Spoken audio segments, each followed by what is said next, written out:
Assalamualaikum warahmatullahi taala wabarakatuh.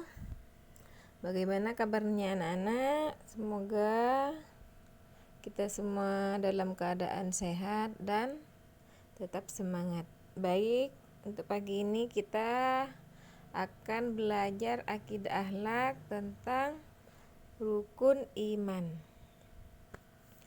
Rukun artinya dasar atau pondasi. Kalau diibaratkan rumah, pondasinya itu parasa, bude bobo sema kuat.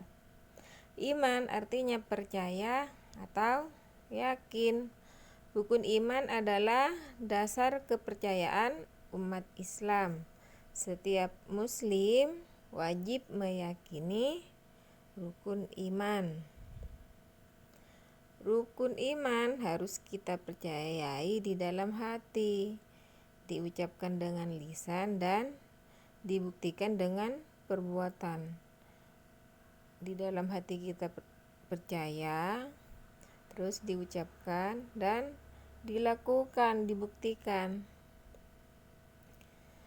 Kalau yang beriman itu laki-laki maka dinamakan mukmin. Kalau yang beriman itu perempuan namanya mukminah. Rukun iman ada 6. 1. Iman kepada Allah. 2. Iman kepada malaikat. 3. Iman kepada kitab Allah. 4. Iman kepada nabi dan rasul. 5. Iman kepada hari kiamat. 6. Iman kepada qada dan qadar. Iman kepada Allah artinya percaya dan yakin bahwa Allah itu ada. Keberadaan Allah bisa kita lihat melalui ciptaan Allah. Adanya kalian semua ini, kalian kan yang menciptakan Allah, maka dengan adanya kalian membuktikan bahwa Allah itu ada. Adanya gunung, langit, bumi, pantai, itu semua membuktikan bahwa Allah itu ada. Menyembah Allah itu hukumnya wajib. Orang yang menyembah selain Allah disebut musyrik. Sedangkan perbuatan menyekutukan Allah disebut syirik. Orangnya nyamai musyrik, perbuatannya itu disebut syirik. Syirik itu termasuk dosa besar yang tidak diampuni oleh Allah. Yang kedua, iman kepada malaikat. Malaikat adalah makhluk gaib ciptaan Allah. Malaikat tidak dapat dilihat oleh mata. Kita itu tidak bisa melihat malaikat, tetapi malaikat itu ada. Malaikat diciptakan Allah dari cahaya atau nur. Beriman kepada malaikat dapat dibuktikan dengan melakukan perbuatan baik di setiap waktu. Membantu teman, menjenguk teman, itu membuktikan bahwa kita percaya itu malaikat itu ada.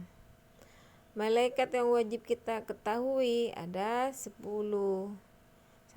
Malaikat Jibril, tugasnya menyampaikan wahyu. 2. Mikail, tugasnya membagi rizki. 3. Israfil, tugasnya meniup sangkakala ketika hari kiamat. 4. Izrail, mencabut nyawa. 5. Mungkar, menanyai manusia di alam kubur. 6. Nakir, menanyai manusia di alam kubur. Mungkar itu menanyakan kebaikannya, kalau nakir keburukannya. Raqib, mencatat amal baik. Sedangkan Atid mencatat amal buruk. Yang ke-9 Malik, tugasnya menjaga neraka. Yang ke-10 Ridwan, tugasnya menjaga surga. Yang keenam, iman kepada kitab Allah. Allah menurunkan kitab kepada Rasul, kepada Nabi. Kitab Allah disebut juga dengan wahyu. Wahyu atau kitab itu berisi tentang perintah dan larangan Allah. Kita wajib mengimani adanya kitab-kitab Allah, wajib mempercayainya. Kitab itu ada 4. 1. Taurat yang diturunkan kepada Nabi Musa. 2. Zabur yang diturunkan kepada Nabi Daud. 3. Injil diturunkan kepada Nabi Isa. 4. Nabi Muhammad yang diturunkan. 4. Kitab Al-Quran yang diturunkan kepada Nabi Muhammad. Al-Quran itu kitab suci umat Islam. Al-Quran berisi pedoman hidup manusia. Al-Quran kitab suci yang terakhir.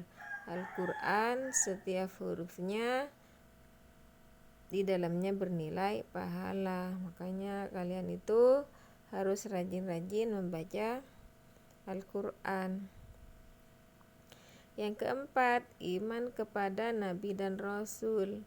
Rasul itu artinya utusan. Rasul Allah artinya utusan Allah. Iman kepada Rasulullah berarti meyakini bahwa Rasul benar-benar utusan Allah. Tugas Rasul adalah menyampaikan wahyu kepada manusia.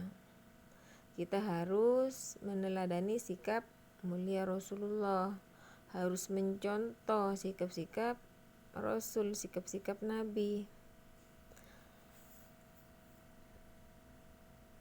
Rasul itu mempunyai sifat mulia. Pertama, siddiq artinya jujur atau benar. 2. Amanah artinya dapat dipercaya. 3. Tabligh artinya menyampaikan. 4. Fatona artinya cerdas. Kita harus meneladani semua sifat-sifat Rasul ini, harus mencontohnya. Rasul adalah manusia pilihan Allah. Nabi yang wajib diimani ada 25. Adam, Idris, Nuhun, semua itu ada 25 dari Nabi Adam sampai Nabi Muhammad yang terakhir. Yang kelima, iman kepada hari kiamat. Hari kiamat adalah hari berakhirnya kehidupan di dunia. Umat Islam wajib meyakini datangnya hari kiamat. Tidak ada satupun yang tahu kapan datangnya hari kiamat itu kecuali Allah. Di saat hari kiamat tiba, semua dunia akan hancur dan hanya Allah yang tidak akan binasa. Hanya Allah yang tidak akan hancur, semuanya hancur. Langit, bumi, tanah, gunung, semuanya akan hancur. Setelah hari kiamat akan ada kehidupan akhir, yaitu hari perhitungan amal manusia. Manusia akan mendapat balasan sesuai amalnya di dunia. Kalau kita sering melakukan kebaikan, banyak baiknya, timbangannya banyak kebaikannya, maka kita akan masuk surga. Tapi kalau keburukannya yang sering dilakukan di dunia, maka akan masuk neraka. Yang keenam, iman kepada qada dan qadar. Qada dan qadar disebut juga takdir. Takdir itu merupakan ketetapan Allah sejak zaman azali. Sebelum kalian dilahirkan, takdir itu sudah ada, sudah ditentukan kalian. Qada, ketetapan atau ketentuan Allah, sedangkan qadar, ketentuan Allah yang sudah terjadi. Qada dan qadar itu tidak dapat dipisahkan, sehingga qada dan qadar itu disebut takdir. Misalnya seperti ini, manusia itu diciptakan berbeda. Manusia itu ada yang laki-laki, ada yang perempuan, kulitnya ada yang hitam, kulitnya ada yang putih, rambutnya ada yang keriting, ada yang lurus, matanya ada yang sipit, ada yang bola. Itu semua sudah merupakan takdir Allah.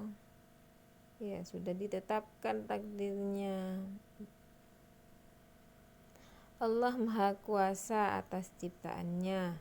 Allah menjadikan matahari terbit dari timur dan tenggelam di arah barat. Itu sudah ketetapan Allah. Hanya Allah yang mengetahui takdir manusia. Kita wajib beriman kepada takdir Allah.